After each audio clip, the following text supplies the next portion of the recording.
It's my great pleasure to introduce Professor Stefan Weber, who will talk to you in English. He has excellent idiomatic English. He taught in London at the Aga Khan Institute for several years and moves very easily between the various European cultures. Not just those. He's got a long history of working in the Middle East, and he has a background which is unusual for the director of an Islamic museum. His interest is in cities, in urban fabric, in restoration, in conservation, in alerting people to the breakneck speed with which the material culture of the Middle East is being wrecked, not just by wars, but by the rapid pace of industrialization. He's going to talk to us today about museums, obviously from the standpoint of his own museum, the Pergamon Museum in Berlin, the major museum of Islamic art in Germany, but he'll look at other museums as well and take us behind the scenes to the kind of decision-making that underlies the expansion of a museum, the reconceptualization of a collection, and the redrawing of the plans for galleries and for the showcasing of major monuments. But you've come here to listen to him, not to me, and so it's my pleasure to introduce Professor Stefan Weber as the first of the lecturers in a whole series of lectures run by the Al-Walid Center on Islamic civilization. And he'll be talking to us about fragments of a lost past or evidence of a connected history, the role and concepts of Islamic art in the museum context. There'll be questions afterwards, if you have any to give, and he's very ready to answer them.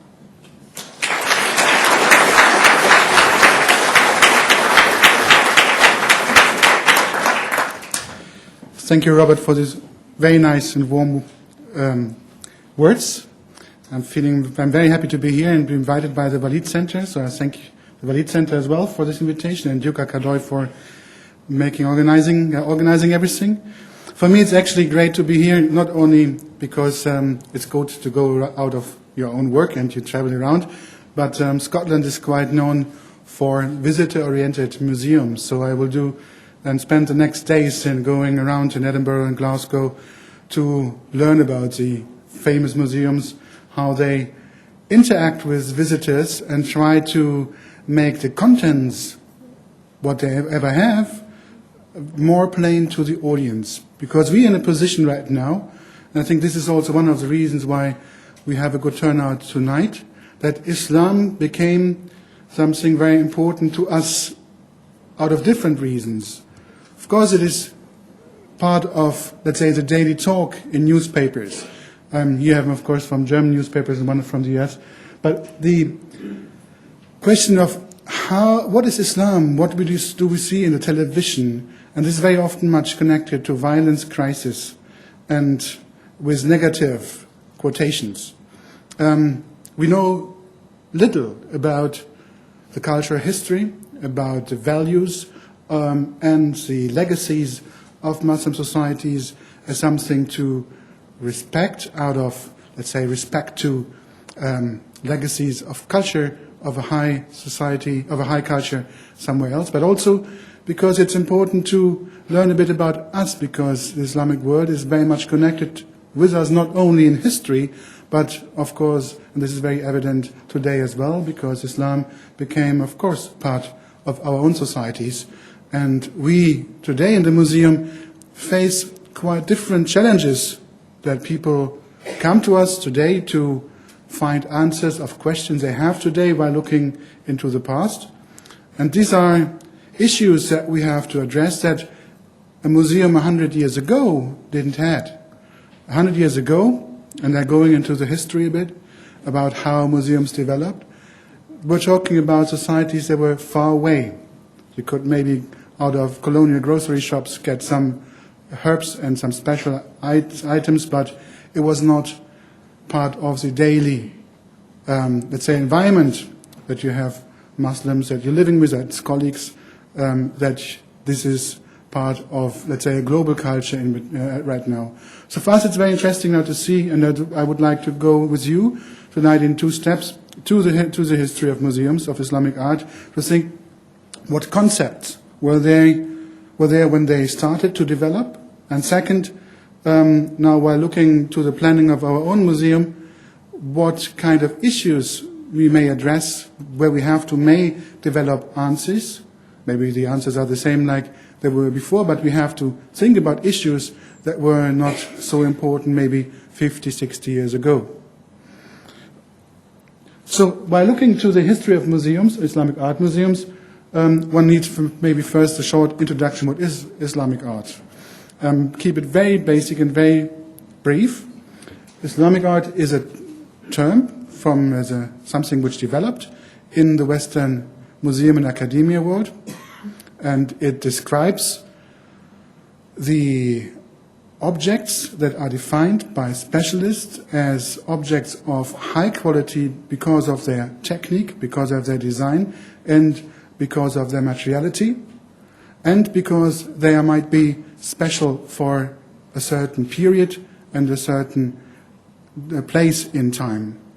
So they are collected together, and they can come out of very different fields. They can come out of houses, like this is a house from Ottoman Syria, lovely painted. So we talk about bourgeois societies or the urban societies on the one hand side, other ones coming out of court, or is it the Ottoman court, or here probably some court here in the 13th century in Syria or Iraq, or sent by export to other courts, made for the pleasure of upper strata in different periods and different places of the Islamic world, or coming like the mihrab that you see over here from Kashan from the early 13th century, being beautifully made for the mosque itself and coming out of religious spheres of life. So they're coming from different spheres of life. And actually museums of Islamic art, or those museums who have Islamic art, are a very different type. One thing is that if you look already only what we are covering in space and time, I show what we pure students had to learn in our first and second term. These are the charts of dynasties. It tells you the history, or let's say the systematization of history from the late antiquities to the modern period, from let's say the very west, from Spain to the Indus Valley, and such you try to understand in one sheet of paper history of many societies and many places many times. And museums do hold specific collections representing parts of this sheet, what you see there on the screen. What I want to show here, it is very complex, what we're talking about. It's not simple. It's not like the history of one space and place, but it's a complex issue in time and geography, and also in the social stratas from where these objects do come from. The museums who are collecting Islamic art are of very different type. Like giving here a masterpiece museum, for example, the Freer Gallery in Washington, which is one of the museums of collecting only the best. The best because it's unique, it's very good, wonderfully made, it's very good, of very good quality, and it's considered by scholars at one of the best pieces of its kind in the field. And so you find only very few objects presented as monuments in the showcases with text next to it. This is a canteen from the 13th century, done with beautifully Damascene inlaid work. But I don't go too much to the object. I want to give you first the ideas, these concepts behind the museums. Other ones do come out of giving the history of the space. It is mainly Istanbul, Cairo, Tehran, where you have collections which are the richest collections of Islamic art, taking out objects from the mosque, from the palaces that were in town or beyond the town, like here the Turk ve Islamic Salary Museum in Istanbul, which was founded in 1911 and redone in the 1970s in a palace of an Ottoman a member of the elite. And you see objects which are coming mainly from mosque in this room of tremendous quality. First of all, the carpets. Just to give you an idea about what kind of museums we have. This is the same museum in Istanbul. There are other museums like this one, which is one of my favorites in Cordoba and Madinat Zahra, which is the new site museum. So they tell you the history of an important site of Islamic history. This is the site of the Caliph Abdurrahman III, which is one of the high periods the highest period in Islamic Spain. And the museum tells you the history of the site by its objects. So they do also different ways of how to present it. I give you this kind of short, not a proper typology, but a kind of glimpses into different types of museum to explain you more this chart. Because objects of Islamic art, when we later talk about them and look into them, they are not the same. They're having different qualities, and the way of how to display these and what you want to show them, what you want to show with these pieces, are depending very much on the qualities of the object that we're looking at. Is it a pure master object, like we saw in the first museum, mastership in design, in craftsmanship, materiality, or uniqueness in its field, or is it more a kind of object that we collect because we think it's important to document a place or a period of history, and it's more, let's say, cultural, historical objects than an art object. I cannot distinguish these things, actually. They belong together. Cultural history and art is not disconnected. It's, of course, it belongs together. But I just polarize a bit to make this concept clearer.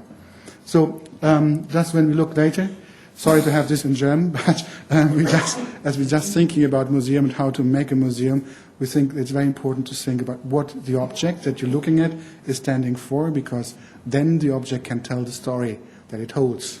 Might be of being a great art object or telling the story of a wonderful history that are going to give you some ideas later. So the museums, when you go, it's happened to me that before I worked with museums that I went to a museum and I thought, oh, the museum is clearly the authority, and what I see is more or less the thing how it should be seen. It's like fallen from the sky. It's something which is set like this. And if you're, of course, looking into the history of museum and the making of museum, you find a lot of concepts. And these concepts are not only design concepts, but very much concept of culture. And museums do convey a concept of culture to the audience. They're embedded by the history of the institution and by, of course, the concept of those people working in it. And that give you, just to make this clear, and also when you next go to a museum, be more aware that you should not accept everything because it is shown like this. I go with you to different steps of the development of art museums, Islamic art museums. Before, I have to, what I said already in the beginning, there was no concept of Islamic art. It doesn't exist like this in Muslim cultures. There is certainly something like in Ilm al-Jamal, something like concepts of beauty and concept of what is important, but there is not a theory of art as such. This is a modern word applied to cultural tradition. And before this developed, one had other ways of looking to the culture. And first of all, it was ethnology looking first to the Middle East, saying, oh, we want to systemize how people live and collect things put them in order. There's no idea about, let's say, appreciation of quality. It's a systematization of social life. The other ones were, with the world spheres, let's say the glimpse of the Middle East in a kind of orientalizing view, that you had some images that you actually wanted more to be seen in the object than also looking to art and culture as, let's say, high culture. This changed slightly after the World Fairs, or with the World Fairs in the 1850s, especially with the World Fair 1850 in London, when you had with the applied art movements, and first of all, of course, the V&A, which was ahead of the time, to say, no, we don't want now to look to objects because we want to systemize how people live. We want to have the object as an object because it's a great object. What was meant by great object? It should be of high quality of technique and production and materiality, and design, of course. But it was not of interest that the object is giving you a concept of culture which is lying behind it. So the systematization of object would be by material, not by where do the objects coming from. There was still not the notion at the turn of the century of the idea of history for Muslim societies. There was, if you look to another society, you would systemize objects or by quality or by looking to spheres of life, but you would not try to write the history of cultural history, art history of these people, because the idea that they would have a known one was not yet properly developed. This was changing very much then at the end of the 19th century. People, especially from Vienna, started to think about how we can integrate Islam into a world art history. And important for us in Berlin was a certain, we call him General of Museums, Bode, who was the museum maker at the turn of the century and behind many things on the museum island.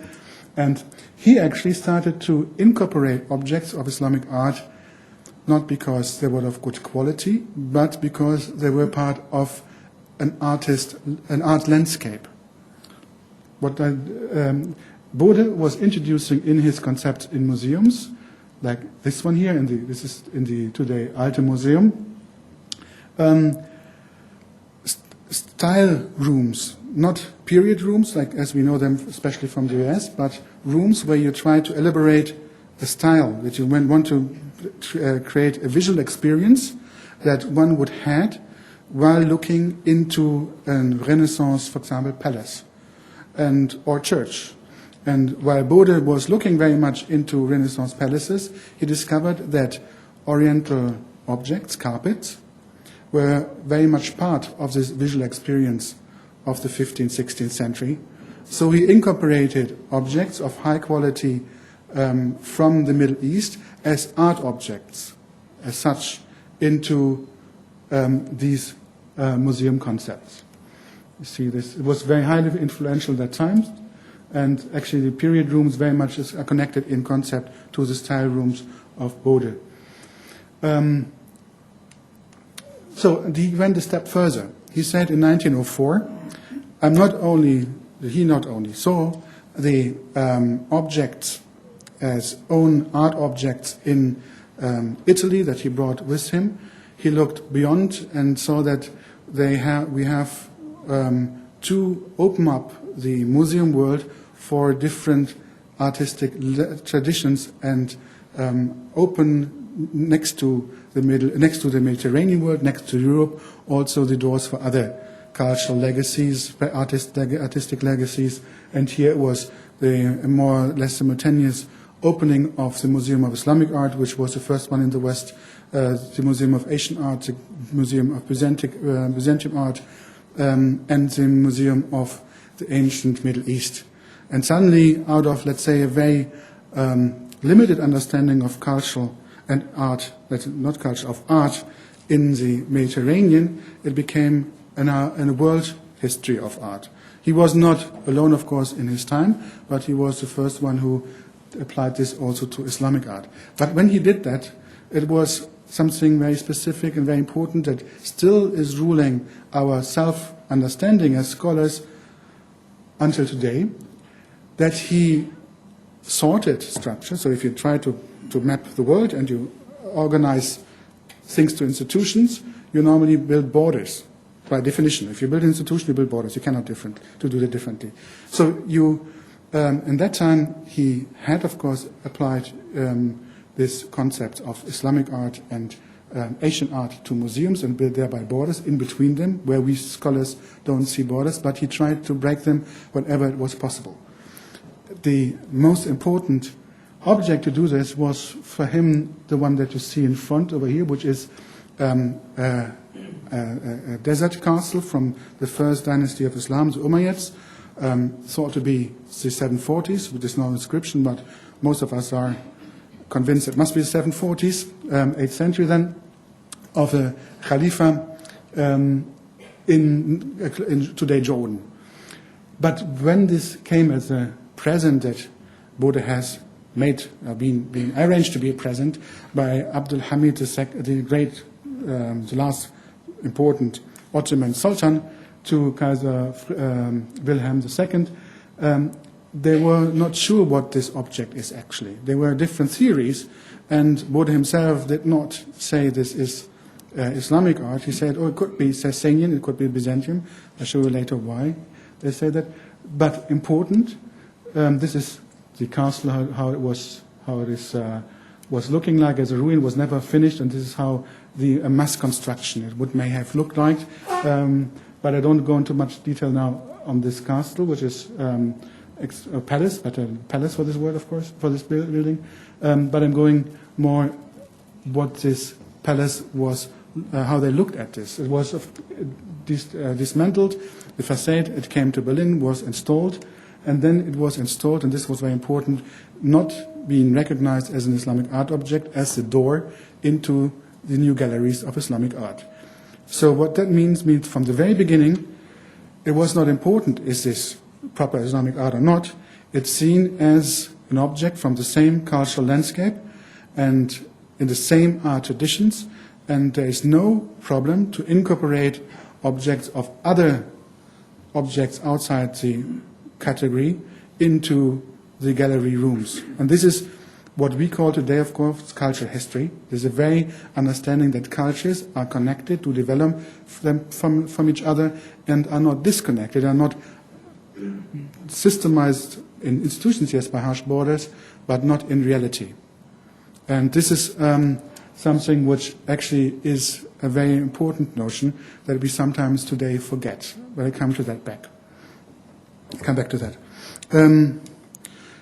Another concept which developed also in the very early 20th century was the idea that, okay, now we have an institution for Islamic art. Now we have to define what Islamic art actually is. And on the search of an own art tradition, which was not recognized by many and not appreciated by many, there was a certain need of emancipation as an own art tradition. And how to do that?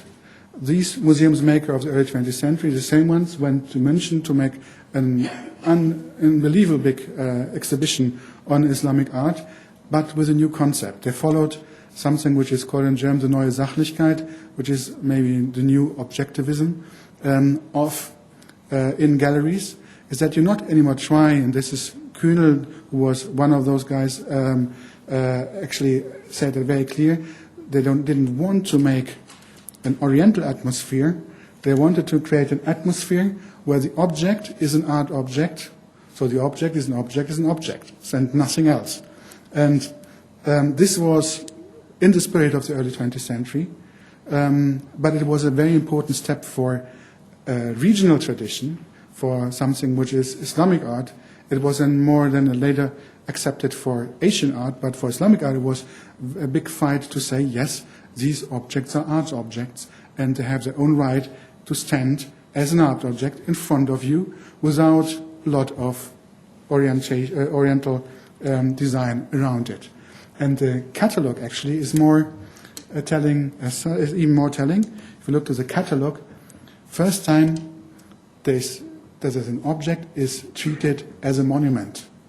And these two glass objects from the Mamluk period, late 13th century, the one today is with us, the other one in Washington, both at that time from Zara, who was the spiritual rector behind all this.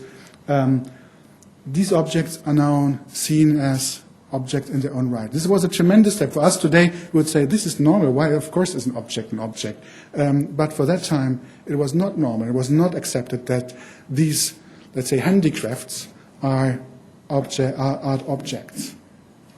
And this was a very important step, which I come later to again, because first I get a third and fourth principle.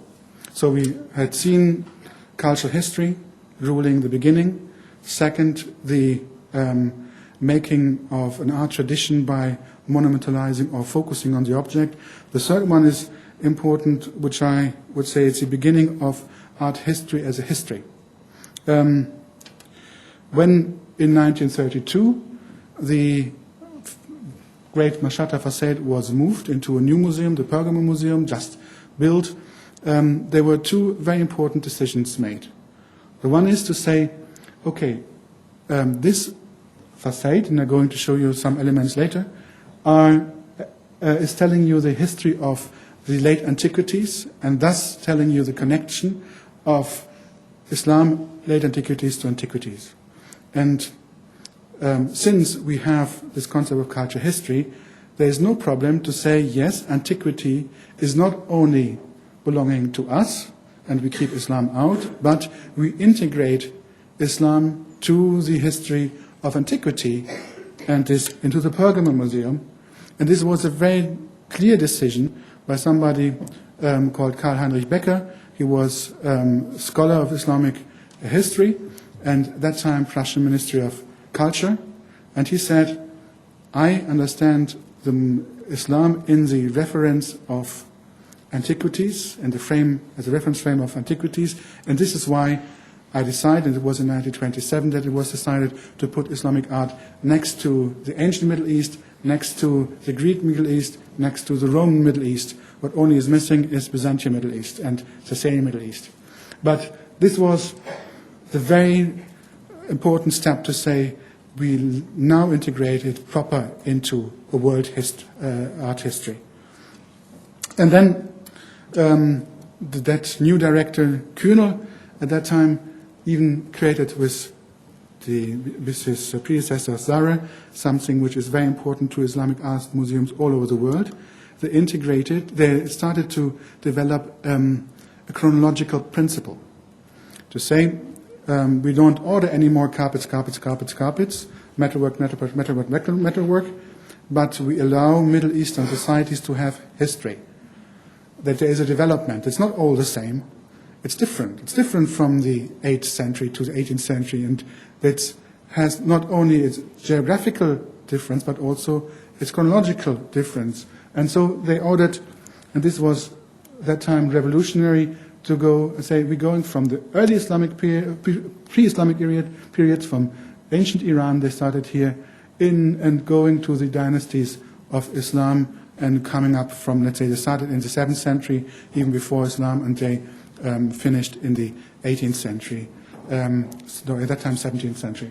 So it was an idea about chronology. And this is actually, when you go today to a museum of Islamic art, we all follow in thinking and in the museums the chronological principle. Now, connecting chronology to this, now we had, 4 steps.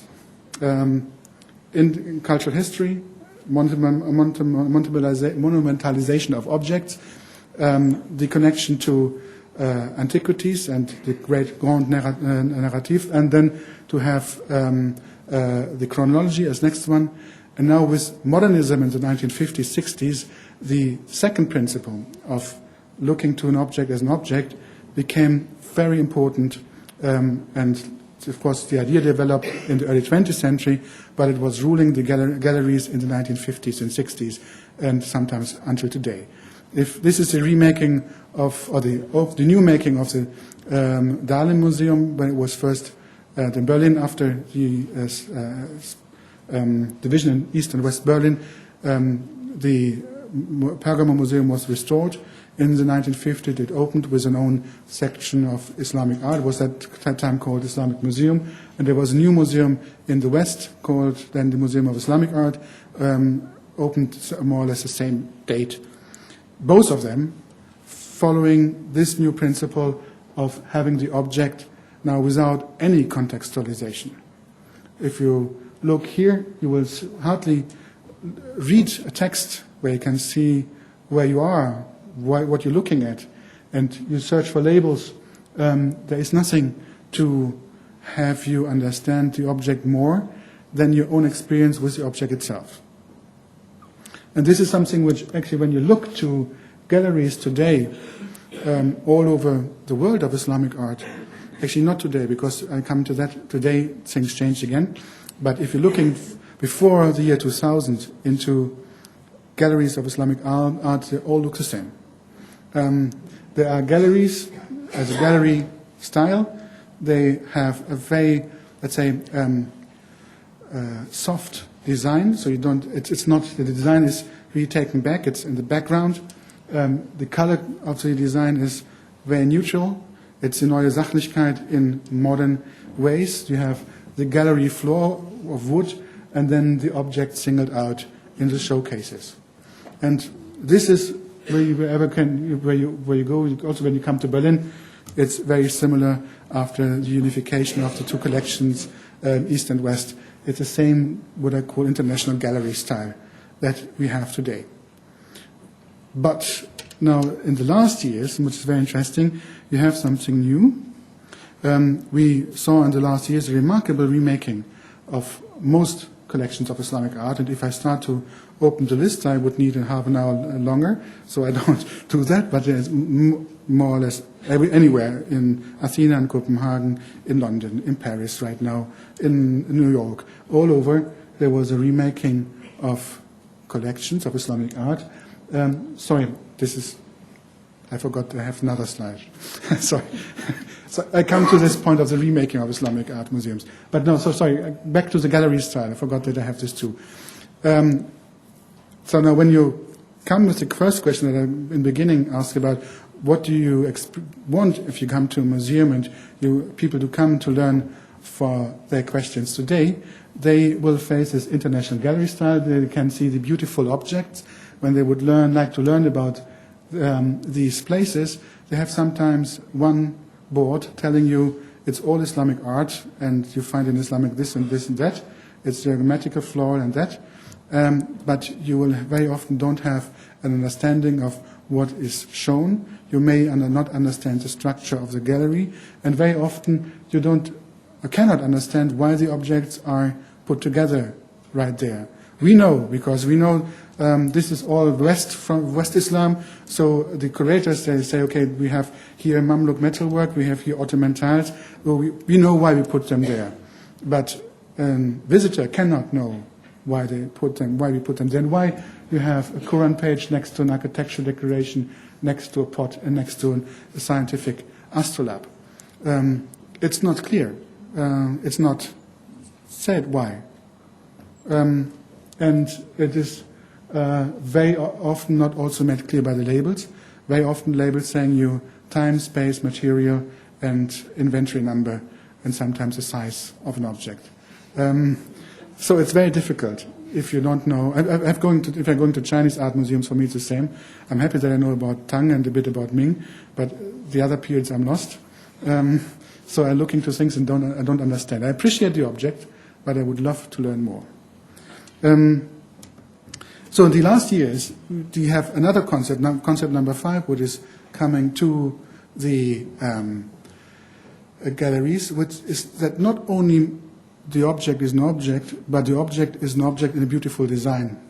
And all the galleries that were remade more or less in the early 20th century, then don't have anymore only the object speaking, but they have first a very strong design concept speaking, which I think there's nothing wrong with that. Only when we're looking about beauty in these galleries, this is maybe a bad case, a bad photo, because here you see the beauty of the object enhanced by design, but you have very often that you first not see the object even, like here in Brussels, but you get a very nice impression of the exhibition. You go inside, you love it, which is very important. But this is a new concept. There is a new concept today about making galleries. It should be, first of all, a great-looking gallery. And one of the big professors from London told me when I went to Berlin, said, "Oh, everything you have to do, get you a good interior architect." Actually, this is a very nice collection with very nice ways of presenting, but the first impression is not the object anymore. Also, when you have, this is one of the, let's say, masterpiece galleries that is in Doha. Even there, the overall design is so strong that you have the object very much mixed with the design of the space. And this is something which we're looking at today. So the fifth principle. Oops.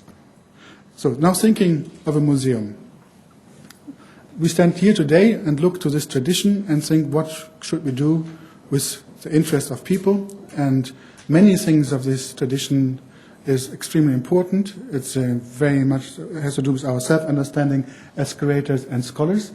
But we forget sometimes something what Oleg Rabar put in nice words when he wrote a comment on the reopening of the Met Galleries in 1974, that the meaning of the object is also connected, I translate in my words, is also connected to the meaning of the spaces where they're coming from.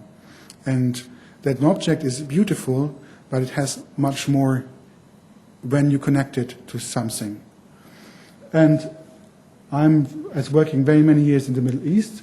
When I look into object, I'm missing sometimes a bit of the taste of those spaces that we know of when we travel in the Middle East, of the great traditions of cities like Istanbul, like Damascus, like Isfahan, or you name it. You can go to Cairo, to Fez, wherever you go. Great traditions where these objects to come from. So how then to connect those spaces with those objects? I don't give you an answer, but I problemize this a bit more. While we're asking this, because we're going now in this remaking of the Museum Island, many of you maybe know it, with the old museum, just reopened the new museum, 1855, the Old National Gallery, 1871, the Bode Museum, 1904, where first the Mashata facade was actually sitting here, and then the fifth museum coming then in 1930 was the Pergamon Museum, where we are today. In this part, on the upper floor, now the things will be changed over here, and then we will get all this northern wing. So we, thanks God, triple our space, and now think of how we can look to a museum. First of all, which is great, we can finalize what people that time, especially Karl-Heinrich Becker, this culture minister, thought, that you have to have there is a sequence of a cultural narrative that you can translate into a museum space, and this will be then translated by putting the Mashata facade, this early Islamic object from the 740s, you remember this Khalifa palace, that you put that in the line with the other big architectural elements, the Ishtar Gate, the Babylonian, ancient Middle East, the Rome Middle East, the Hellenistic Middle East, coming to the Islamic Middle East. Missing is, of course, the Iranian Middle East and pre-Islamic and the Byzantium, and we're going to incorporate that exactly here. So to write the history, to tell the history of the Middle East. But by looking to what is this, how to then tell the rest of the history, and this great narrative is great and easy. Now the question is how to get the complexity of Muslim societies into a museum space. As I say, you're going from late antiquity to early modern period, Some of collections go even to the present in their collection policy, and how to do that. And there's a bit of a problem, because we have three things over here. The one is, of course, the object, those collections that we have, and the object actually allows you to say certain things or do certain things and do not. So for people or for museums who have only masterpieces, it is a bit difficult to talk about archaeology. For those who have different qualities of object, they can try to do different stories in the same gallery spaces based on the different qualities of the objects. However, first of all, the object comes and need to be presented in a way that have the people looking at, so they're making sense of what they're seeing, and by this, of course, communication between the object and the people, your nice museum team is then very much important in deciding why you show which object in which way and how people do look at it. And now what is very clear and what is research is how scholars do look at the object, and is also part of some museums, not all over unfortunately, of how the object is in relation to the visitors. However, this line is very much neglected. And I'm very much looking forward here in the next days to learn a bit more about this connection when I'm going to Glasgow and see the Edinburgh museums. When you want to translate your knowledge to a public, and you have to, why this connection is very important, because the museums are places of transmission of knowledge that is generated by scholars to a public. And the public is not a classroom of students, but hundreds of thousands of people which are not familiar with Islamic art at all, with none of the techniques, with none of the dynasties, with actually none of the notions of Islamic art.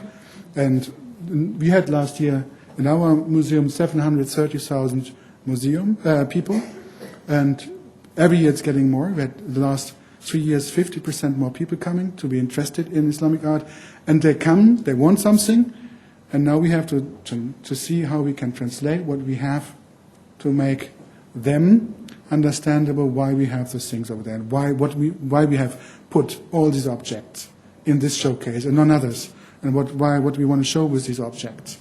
Because the objects, depending on their qualities, do have different stories, and we have to make them clear. One can do, if you talk about context, do that in very different ways. We have today any kind of multimedia system to tell a story.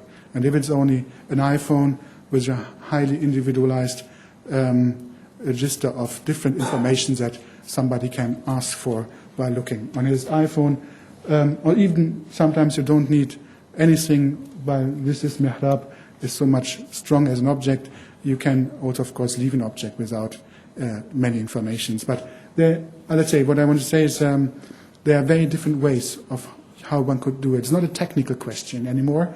It's a question of what you want.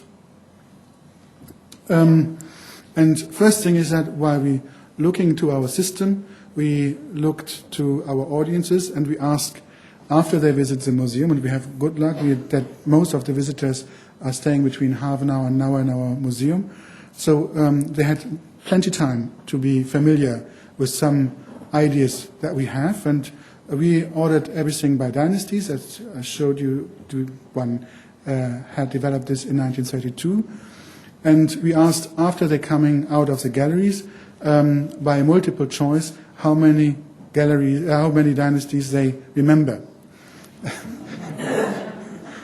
So it was an average of 1.5 dynasty by multiple choice, I have to say. And that means that for us, our order and our categories of order, they make very much sense, but not for the audience. So for us, maybe in Germany, 50 students and professionals of Islamic art, they can work with the system. These 730,000 people coming to the museum, they cannot. And the question, of course, for whom is a museum? And it's not for us scholars, it's for the public. So we have to change this. How? And I was very happy to see that Antolanda Paris is just opening with a similar concept to stay with the notion of chronology, because this is so important for us to say the 8th century is not the 19th century. There is a difference. So we cannot neglect it. We cannot give not a chronology, but we have to provide people with a chronology that they all can learn very fast, or that they had already some, let's say, notion of. So if you say late antiquities, you know that it's early. If you say modern period, you know that it's more closer to our realities today. And everyone who is not anymore good in history, and there are many people of the younger generation, they have to learn the basic notions of history very often by coming to the museum. So we have to provide something that they can learn in 10 to 15 minutes. So this is what we came up with a system that even then later in the planning now last year we shortened it into 3 periods. For every scholar I have to say you will find all the dynasties below that. So, and we try to start to systemize not only by periods, so that we have, for example, with a great new Machado hall that we're going here to grant by 45 meters, also the topic of palatial environments, and connect this with a certain geography. We're saying we're talking about a certain time, a certain topic, and you will identify the places where the objects to come from. So whenever you fall down with the parachute from into this hole, should be able to understand where you stand. And the upper floor, we're going to have 2 periods, what is the middle period and the modern period. And of course we have then systemization of, we're going by time actually from the 10th century to the 15th century. But we don't say that too loud. First of all, they should understand that this is a period that we define as different from the other.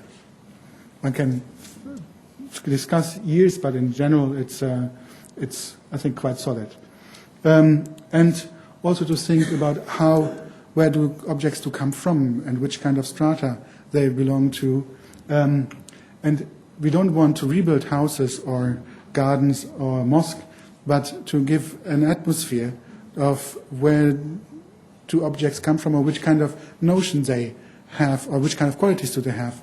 And we do this with an example of the garden, after showing you also that, of course, geography will be very important. But this is something else, and not too much in detail. The very important thing for visitors is to have a strong narrative. It's for scholars great, and for people who are very well educated in the topic. Everyone is well educated, but not always in the topic that the museum is about. To go inside without having, other way around. For people who have not this knowledge, it's very important to give structure. For us scholars, it's wonderful to float around, and the nicest thing is to bring a scholar into a storeroom and leave him there for 2 days, and he can see the object and he makes sense of every object. For the public, it must be very clear from the very beginning that you at one point and you move from one point to the other, and it is not a free-floating space. Because if you have a free-floating space, you don't need any more chronology. Then with the time, the ideas you want to transmit to the audience, they will be lost. If you have no structure, you're lost in space. And so we're going with a very strong middle axis, and these are orientation rooms, while these are more spheres of life rooms. Here we always present the chronologies of the 10th, 11th, 12th centuries, going into, let's say here, for example, is about Iran and Turkey in the 12th, 13th century. And you come to the Mongol period, 14th, 15th century, here to the Ottoman period, here to the modern period. And it gives you structure while moving, sometimes more rooms that gives you the atmosphere, sometimes in smaller rooms an orientation where you actually are. And the spheres of life are very much connected to ideas of Islamic art. And one idea of Islamic art is the garden. Wherever you look into architecture or into art of the book, you have a special relation to gardens. And if you look to objects, they are so full of flowers that you really sometimes try to get the smell of the flowers when looking to them. They are really, from pottery to metalwork, floral design is something very important. And we have a lot of carpets with floral design. We thought, okay, how we put the carpets? And of course, they're telling histories about cultural connections that will be shown next to the carpet. But the overall sense is to say, yes, there are actually knotted gardens, and we try to get the feeling of a garden while doing the carpet hall. It's not the carpet hall, it is the garden hall with carpets, so that you have, here actually you have 3 windows while looking into the hall. Below the stairs is a fountain, you will have water, listen to water, and then we have mixed objects, but here we put only the gardens. Just the first idea of how I can stroll in. It will be quite dark because carpets should not be more than 100 lux, should not have more than 100 lux, like here in the room, so it must be a garden at night with an but we will manage somehow to make a kind of nice late evening atmosphere, so that you can then look to the garden, to the carpets, and enjoy them in a way that we of course talk about what is a garden Islamic culture, why you have so much floral design. This is actually something which recreates a garden, this carpet, and also talk about the early modern history of cities with gardens like Isfahan or Delhi and others. So this is an idea. But before I now going to finish, I would like to give you, I try to rush in 10 minutes, kind of ideas of why one has to transmit stories. So why it's looking to the demand of people asking us about more context. It's interesting to define key objects which are standing for themselves because they have so high quality that you should not disturb them, and you accept that the visitor can appreciate them, and distinguish between other objects to experience some of these traditions. Sometimes even things are so obvious, and I'm not actually at all, I don't like at all people who are doing, oh, this and this is looking similar, then they're connected, and they're jumping geographies and space. But this mosque here in Isfahan from the early 17th century is connected to the past through to the architectural space, which is a so-called Iwan, which is long before Islamic art in the East present, and the construction of bricks with blue tiles from the outside is something which actually existed and through different centuries in the Middle East. It went down a bit, it came up again, but it is very much, these concepts are very much connected. And this is obvious, but sometimes one forgets. Looking to ornaments of architecture, of other things, here, for example, 10th century Spain to the 12th century Anatolia, traditions of Roman architectural elements and ornamentation are present in Islamic art for many, many centuries. So these are the verticals. Others, I would call them horizontal connections, people and the connections in their own time. And one example is the city of Samarra, which actually was in the 9th century for a few decades the capital of, or the residential capital of the world, if you want to say, in the Abbasid Empire. It was an empire which was from the 8th century to the 13th century, stretching from the Atlantic to the Pacific, more or less, but the core center is over here and in today Iraq, and Samarra is right here and was just being the residential city to Baghdad for the Khalifa in the 9th century, and this was excavated by our museum. And you find these kind of objects. These are not from the excavations, recent presence, but it tells you these objects, they are pottery, but they tell you wonderful stories.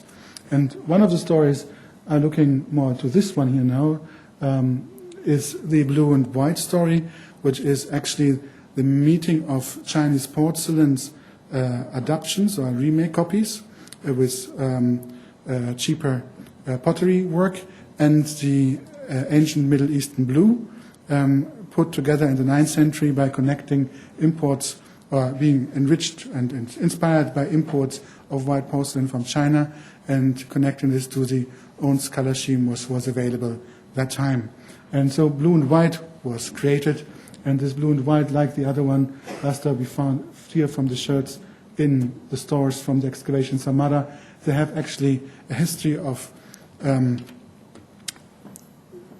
connecting tastes and technique and developing in different centuries, in different geographical societies, that you actually can tell more or less all the history of blue and white from the British Delft to the blue and white in Samara by one history with different terms and ways of going around, but they are very much connected. And it's a great experience if you tell people that your blue and white in your grandmother's cupboard is very much connected to the 9th century, and one can trace this history to Iraq in the 9th century. And this is a story which connects us to these places. And of course, there are different ways of how they perceived transportations from China then from the 14th century as porcelain, blue and white porcelain.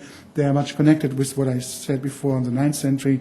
Now new material, porcelain becomes blue and white, and this comes also not on land but on boats very much, and we know a lot of shipwrecks telling us a story coming to the living rooms of people in the Middle East where this is bought, adopted by local potters and copied, and you have not only like here in Cairo, but also in other places like Damascus, Aleppo, the big cities. They had huge quantities of consumption of blue and white pottery or even blue and white porcelain imported from far away.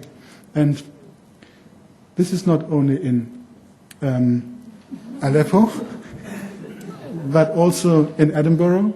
And actually, if you look to in Cairo, to this place with this ceiling and with the carpets and with the blue and white ware, and you look to this house here in Edinburgh, you have some similarities in consumption of taste in 16th century Scotland, then in 16th century cities of the Middle East. And if you can explain this in a nice way to the visitors while looking to museums, a lot is done to make Islamic art not anymore an object that you need a scholar to explain to. Actually, this is not an Islamic object, but it's Chinese pottery. But that you and really open up for culturalities of those people who produced them, consumed them, and had a visual language in that time that if you look and learn about it, make you sometimes people who look very different and alien from the first perspective, much more closer to your own experience. And I think museums are places where history becomes part of negotiation of your own identity and others' identities, and there is very important which kind of notions of culture you work and what you show and what you not show. And this, I think, we have to develop now in the next years, and I'm looking tomorrow very much how in Edinburgh and in Glasgow one has done this. So thank you for listening, and if you have questions, of course, you're much welcome.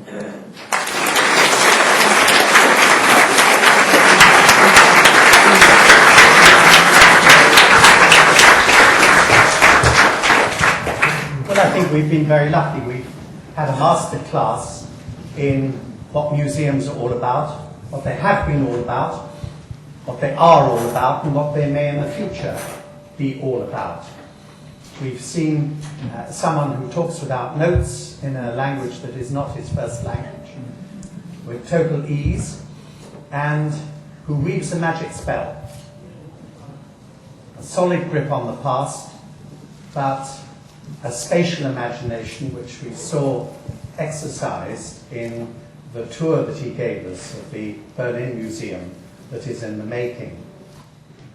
And then a subtle imagination, a poet's imagination in those vertical and horizontal connections that he talked to us about.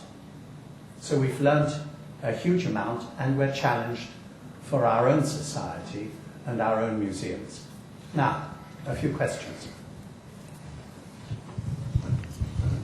And could I ask the questions to be questions and not mini lectures? Thank you. I shall do my best. Thank you for that talk. Very interesting on museums, etc., and how the public engage with it. But I was hoping you'd say something more about the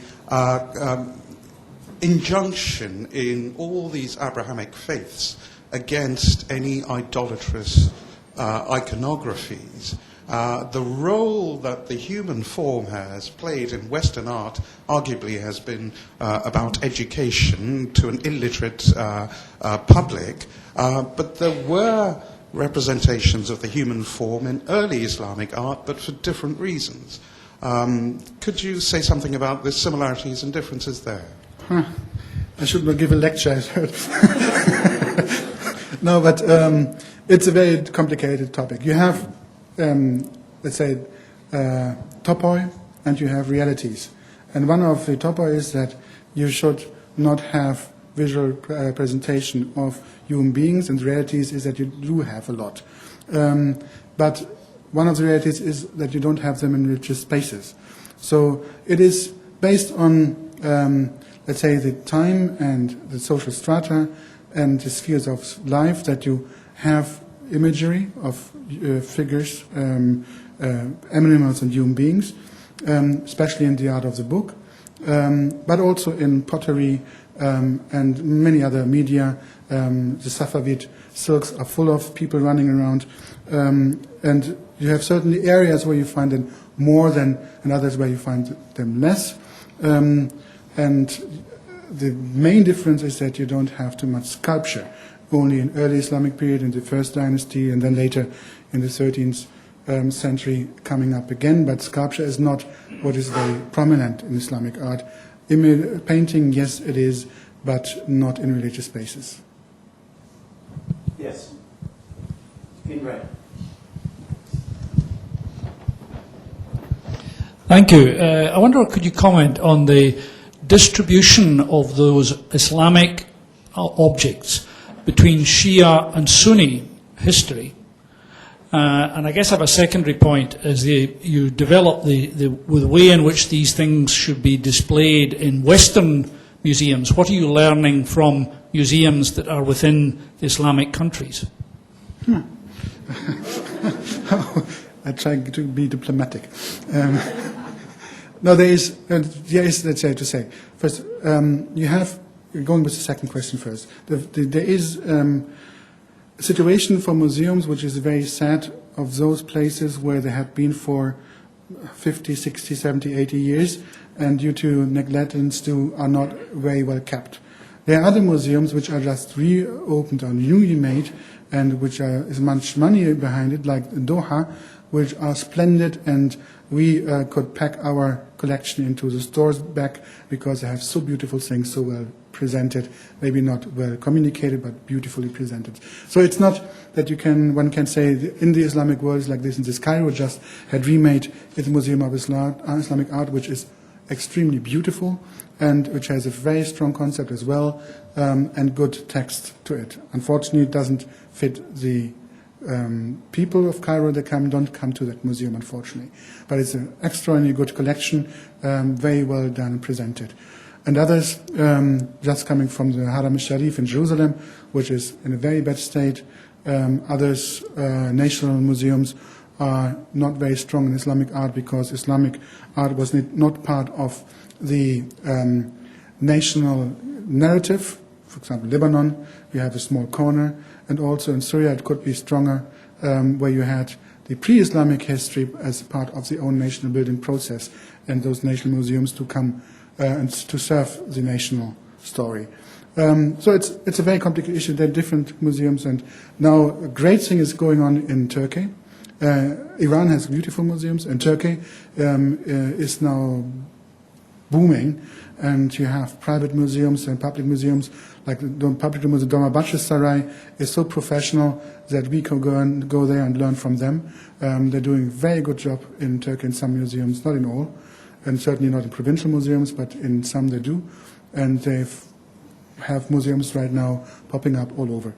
And the first question was about Shia Sunnah. It's very difficult because It depends when and where. It's certainly said that Shia has more visual figure representations, and it's certainly true when you look to Istanbul and Isfahan or Shiraz as revival cities. They have an art which is also programmatic for the, let's say, state religious ideology, and especially the Sunni Istanbulis, they present it. It does not mean that they don't have figure representations, but they try to be, they tried at least in the 16th century to be much more solid Sunni. Sometimes religious art do serve religious questions, but it's not that you, for example, I showed you one mihrab, which is a mihrab from the city of Kashan, which were in the 13th century. It was a 13th century Shia city in a not Shia Iran, but the biggest scholars on it, Sheila Blair and Oliver Watson, to have a big fight if this is Sunnah or Shia art. That means that they cannot see directly from the art if it's Sunnah or Shia. We are not in scholarship at that, especially in those earlier periods, not at that point that we can distinguish by art the marking of religious beliefs. Right back.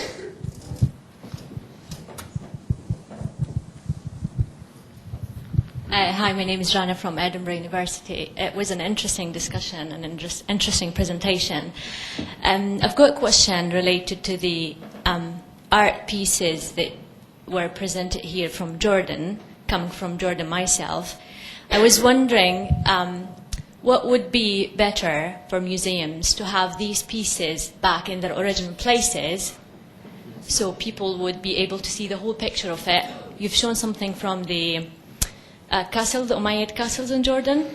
So if these, these pieces would be shown back in their original places, like in Jordan or in Iraq, wouldn't that actually give the audience the atmosphere and the bigger picture of the origin of these pieces or art pieces? I could have a polemic response and a proper response. Thank you. The polemic one would be, I'm happy that you are here. And you should stay here. The proper response is yes, the architecture piece is missing from where it is taken from, no question. When you go there, it's not there. And when you know that it's not there, it was there, then you miss it. The question is now not easy because it changes from place and issue to the other. Because this one, for example, was legally well given to Germany, so we don't have a legal issue here. Some objects do have a legal issue. So this is fine in legal perspective. But they think then, of course, it's missing. But however, when it was taken, there was a third of the facade was left there. And this third was a few years later disappeared and was gone. So one can not say what happened if Germany didn't had taken the one part. Maybe it would have stayed like this all the years. Maybe it would have been gone. We don't know. So sometimes, but it is good that it is taken away, sometimes not. In this case, for example, another of this, we have a beautiful wooden room from Aleppo, and this is the oldest room of its kind in the Middle East, from the Middle East. And I researched these kinds of rooms, and I documented more than 120, and there's nothing like this, because they were all taken out in the 19th century to be replaced by new Ottoman Baroque. And then also these rooms are at the moment in their houses heavily remade. So what I want to say, there is no clear answer. Sometimes, just Future, like if people decided that Mhm. from their ancestors in Iraq or in Jordan decided to retain their own culture, their own history back. Because it's, for me being from the Middle East, if I want to come and see the arts, the Iraqi arts or the Indian arts, I need to apply for a visa to come to Germany to see it. My visa might be rejected. So then for the people back home, they want to see their... Yeah, but there are two things to it, yeah. First of all, yes, but also no, because culture is all over the world. And if I want to see objects from Germany, And also from my hometown, from Aachen, I have to go to other countries to see them. They are in museums all over the world, and if I go to the Metropolitan, it's full of places where I learn about my own history. It doesn't count for architecture, but one could say for the other object, it does not make sense to bring all Van Goghs back to Holland, and does not make sense to bring all Meissen to Dresden, to Meissen, or to Meissen. But this is also polemic, because with architecture it would make sense to put some things back where they are. But then is the question, is it always needed? Is it so important? Because now, for example, in Mishata, is that they right now building manufactories next to it. We're fighting with actually next week I'm going to open with my colleagues from the Technical University the restoration of that site that we're doing. We try to make a proper site management because it was absolutely neglected and it's been in high danger, and we're pressing the authorities to do something for it. And it's not now in good hands. That means it does not give us the right to take it, but it would at least give me better feeling to say, okay, it is okay where it is, and it's part of the global world that it is now in Germany, but the question is how we deal with that. So do we make clear in the museum it comes from Jordan? Do we address this site of over there? And I'm going, actually, when we have a workshop over there, and I'm going to present a concept which I call the shared heritage. Heritages today are not anymore always to one places, but they are by the history to many places, and it makes the question is, do we have a shared responsibility?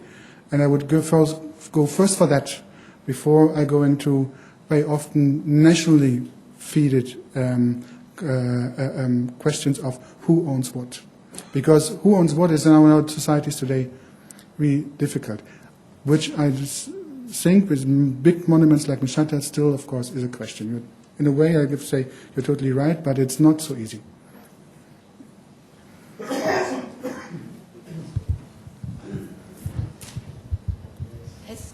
It's kind of related to what you were saying there.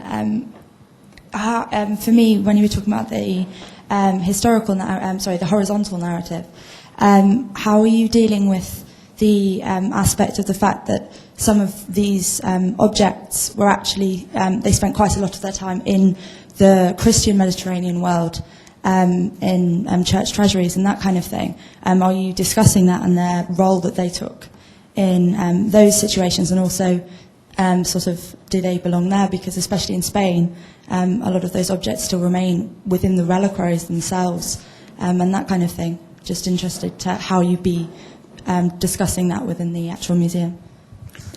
Try to precise the question. Sorry. Are you going to present the aspect of the fact that some of these objects are not purely from the Islamic world, but have a contextual history within the Christian Mediterranean world? Oh, okay, yes. We have to learn that the label of a box does not define the contents, but the contents define the label. The problem is that we have no better label for this box with the contents, and we're thinking left and right, and then nobody came up with a proper good name for it. So, of course, objects of what we call Islamic art are objects from a multi-ethnic and multi-religious society, and this needs to be clear from the very beginning, that we're talking about Muslim, how we say that, in German we have a very nice word for it, but in English, Muslim, not dominated, Muslim, you have another word in English, Islamicate societies, but about societies which are, of course, to share very many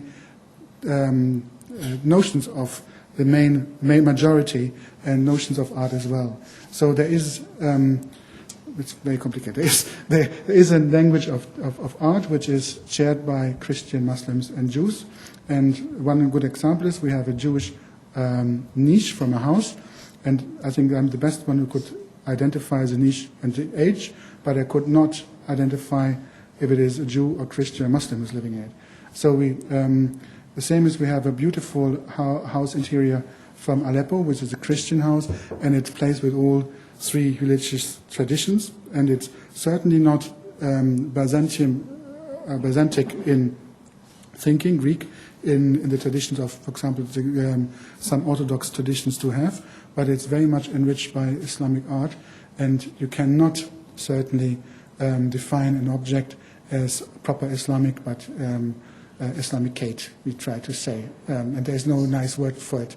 You cannot say Museum of Islamicate Art.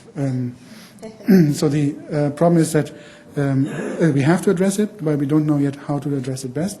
And the best thing is to show the pluralism of the societies by the objects, if you have these objects. Last question. If we go back beyond the Christian era and beyond the Muslim era, would there have been any differences in the, if you like, cave art in these two areas? If there would be Western Europe, shall we say, and the Muslim world. If you go to before Islamic art, or Yes. yes, Before the Islamic period. Before Islamic period, yes. Of course, you had Eastern traditions also of Roman art, which are, in a way, if you think about the Decomani with their tetrapylons, they're basically in the, for example, in the East. And then, of course, you have the Sasanian, Parthian, and traditions of art, and you have the ancient Mesopotamian, Egyptian art. So there is, of course, there are difference between the East and West, as well as there are connections. And this is very important for Islamic art because out of all the late antiquities, the heritages of this, let's say, melting pot on the Eastern Mediterranean and back and up to Iran, this is actually what is then feeding Islamic art. And this is why, for example, 8th century in Germany or in France or in England is looking quite different from 8th century than in the Middle East, because the traditions where they are based from are connected but different in the same time. Well, I think we've had a feast, first in the lecture and then in the answers to the questions, and we must thank our lecturer for dealing with them so tactfully and in such depth. I leave it to Hugh Goddard to wrap it up. I hesitate to interrupt the discussion because it's clear that we could go on for very much longer. But a couple of closing words from myself. And my name is Hugh Goddard. I'm the director of the Al-Walid Centre in the University of Edinburgh, which has been very pleased to support and sponsor this event. Just two closing remarks, if I may. One is that, as we heard at the start, this is the first of a series of 4 lectures on different aspects of Islamic civilization that are going to be taking place during the course of the autumn, term. And I think in the foyer there are leaflets available which look like this and which give the full details of all 4 lectures in the series. If you haven't heard of the others, do please help yourself. And there are indications there as to the arrangements for getting hold of the tickets. Tickets are free, but we are asking people to book, please, just to give us a sense of the numbers. And the second talk is going to be on Islamic medicine. So we move venues appropriately enough to the Royal College of Surgeons. And this is a talk by Professor Peter Pullman of the University of the University of Manchester on Thursday, the 25th of October. So all welcome to that, to the second of the series. Lastly, just a number of thanks. Can I say thanks to our various colleagues here at the Royal Society of Edinburgh, both who have helped with the preparation and also with the technology for tonight. Can I say thank you to a number of other colleagues in the Al-Walid Centre, perhaps particularly Dr. Yuka Kadoy here in the front row, who has been working hard on the arrangements for this series. Can I thank Professor Rob Hillenbrand for chairing the session so expertly. But of course, can I thank most warmly and most enthusiastically Dr. Weber himself for giving us such an interesting and stimulating time. I must confess, I'm a bit of an amateur when it comes to museums. I very much enjoy going around them, but I have no sense, or at least I had no sense until this evening, of the huge amount of thought that goes into not only setting out museums, but the whole philosophy of what it is that museums are trying to do. So thank you so much for a very interesting and stimulating evening. And can we say, of course, best wishes for the coming 7 years. Lots to do in Berlin in terms of the rearrangement, reconstruction of the museum. Look forward to visiting perhaps in due course. And may we express our thanks in the usual way. Thank you.